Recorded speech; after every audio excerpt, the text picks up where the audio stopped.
សួស្តីអ្នកនាងក្នុងវីដេអូនេះខ្ញុំនឹងនិយាយអំពី class and id ហើយក្នុង class and id នេះដែរខ្ញុំនឹង add បន្ថែមជាមួយនឹង internal cascading style sheet ដែលយើងហៅកាត់ថា CSS yes let's get started with me go អញ្ចឹងនៅក្នុង chapter 10 នេះយើងនិយាយពី class and id អញ្ចឹងនេះគឺជា parameter ដែលយើងរៀនពីវាថ្ងៃនេះហើយនេះជា class អញ្ចឹង class យើងអាចហៅ parameter ក៏បានគឺ attribute ក៏បានអញ្ចឹង class វាមានន័យថា it indicates the class of element ហើយចំពោះ id គឺ detail របស់វាគឺ indicates the id of element អញ្ចឹងរបៀបប្រើប្រាស់អញ្ចឹង class and id make a referring in HTML element from script and style sheets easier so ទីទៀតខ្ញុំនឹងនិយាយពី style sheet នេះហើយ JavaScript គឺខ្ញុំទុកនៅក្រោយអូខេអញ្ចឹង the class attribute can be used only once or more tag and is used by CSS for styling ចំពោះ ID ក៏ដូចគ្នា IDs however are intended to refer to a single element meaning the same ID should never be used twice. ID are generally used with JavaScript. Yes, JavaScript គឺយើងនិយាយពីក្រោយ and internal document link ចឹងយើងអាចសរសេរក្នុងstyle sheet សរសេរក្នុង JavaScript នៅក្នុង HTML បានដោយ style sheet ដែរ styling ដែរ CSS ដែរអូខេ so អញ្ចឹងយើងទៅមើលហ្មងទៅយើងចូលដំបូងគឺយើងនិយាយពី class អញ្ចឹងអានេះ given an element as class អញ្ចឹង class identifiers for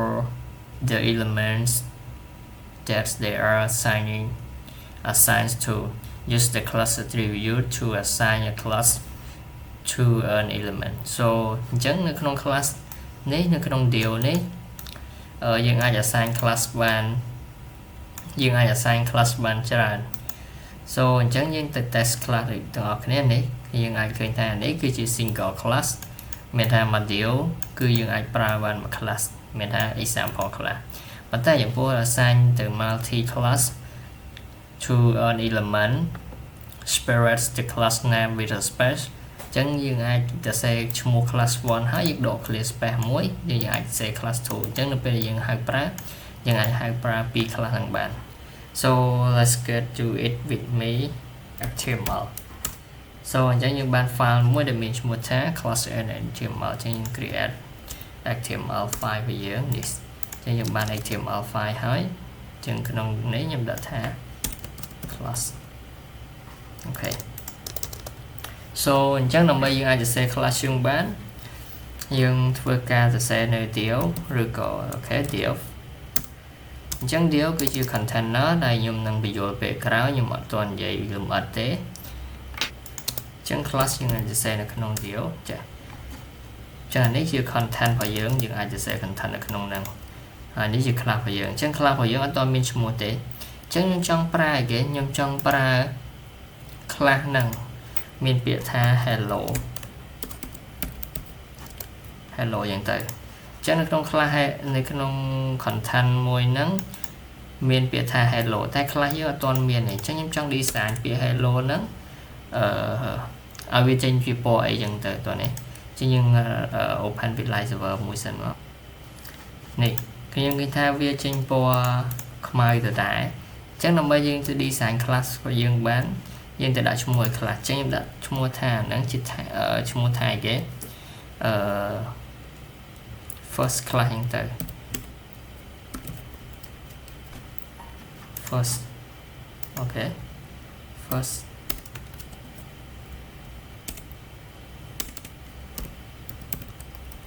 អញ្ចឹង class របស់យើងអាចសរសេរអញ្ចឹងបានតោះនេះអញ្ចឹងក្នុងនេះខ្ញុំធ្វើការសរសេរជាមួយនឹងអីគេ style មានថាយើងសរសេរជាមួយ CSS ឲ្យយើងចូល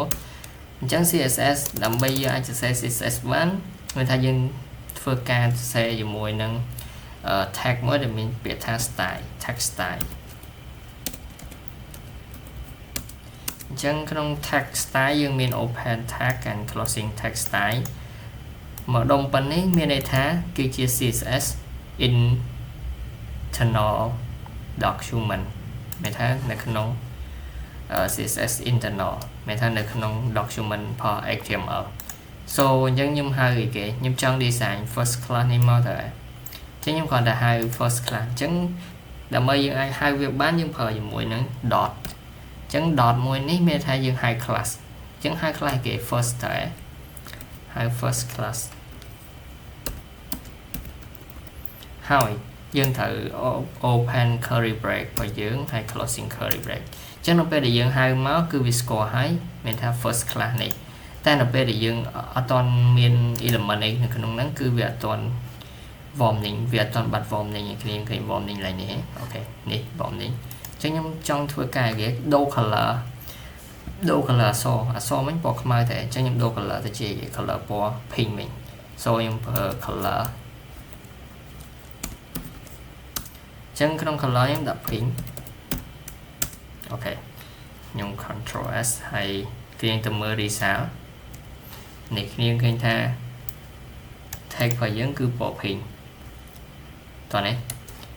អញ្ចឹងនេះជាអត្ថប្រយោជន៍នៃការប្រើ class បើសិនបើយើងចង់ហៅ assign class មួយទៀតឧទាហរណ៍ថាខ្ញុំដាក់ក្នុងហ្នឹងខ្ញុំមាន class គេ name អញ្ចឹងទៅ class name មួយទៀតអញ្ចឹងក្នុង deal នេះក្នុង section មួយនេះ deal មួយហ្នឹង